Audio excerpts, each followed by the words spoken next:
Jail में एक नेता बंद है, लेकिन उसके नाम पर सड़क पर भीड़ बढ़ रही है।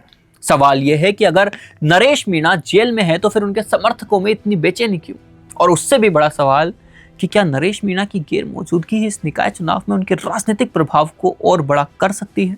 क्योंकि राजस्थान की सियासत में इस वक्त एक तस्वीर तेजी से चर्चा में है। जेल के अंदर नरेश मीणा और बाहर उनका पीला झंडा। 6 अगस्त को नरेश मीणा ने नगर फोर्ट थाने में सरेंडर किया था। इसके बाद उन्हें न्यायिक हिरासत में भेज दिया गया, लेकिन सरेंडर के वक्त भी उनके साथ बड़ी संख्या में समर्थक मौजूद थे। यानी जेल जाने के बाद कहानी खत्म नहीं हुई। कहानी शायद वहीं से शुरू हुई है जहां से पहले खत्म हुई थी। अब देखिए दूसरी तस्वीर।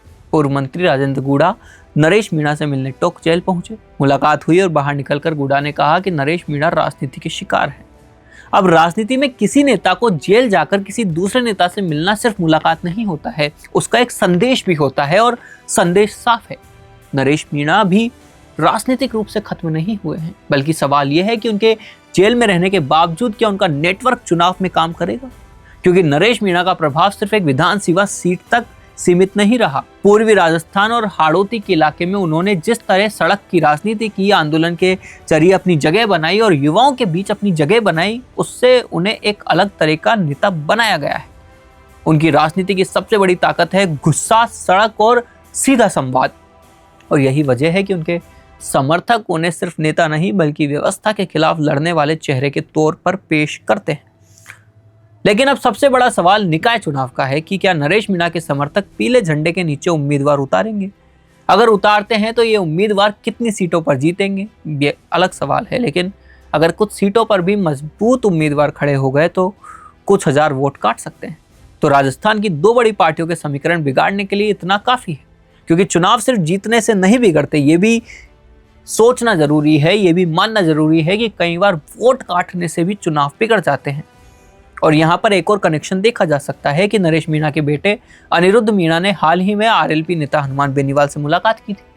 इस मुलाकात के बाद नरेश मीणा को बेनीवाल के समर्थन की अटकलें तेज हुई थी।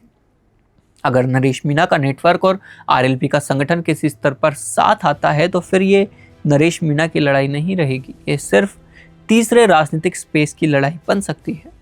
बीजेपी और कांग्रेस के लिए सबसे बड़ा खतरा यही है, क्योंकि निकाय चुनाव में मुकाबला विधानसभा चुनाव जितना सीधा नहीं होता। यहाँ एक मोहल्ला, एक वार्ड, एक स्थानीय चेहरा पूरा समीकरण बदल सकता है।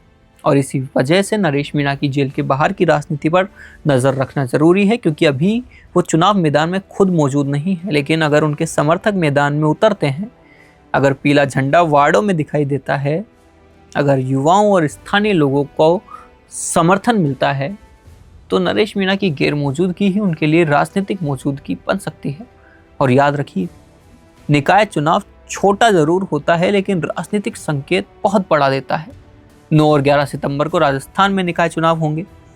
अब देखना ये होगा कि क्या पीला झंडा सिर्फ भीड़ तक सीमित रहेगा या फिर बीजेपी और कांग्रेस के वोट बैंक में सेंध लगाकर राजस्थान की सियासत में एक नई ताकत का संकेत देगा।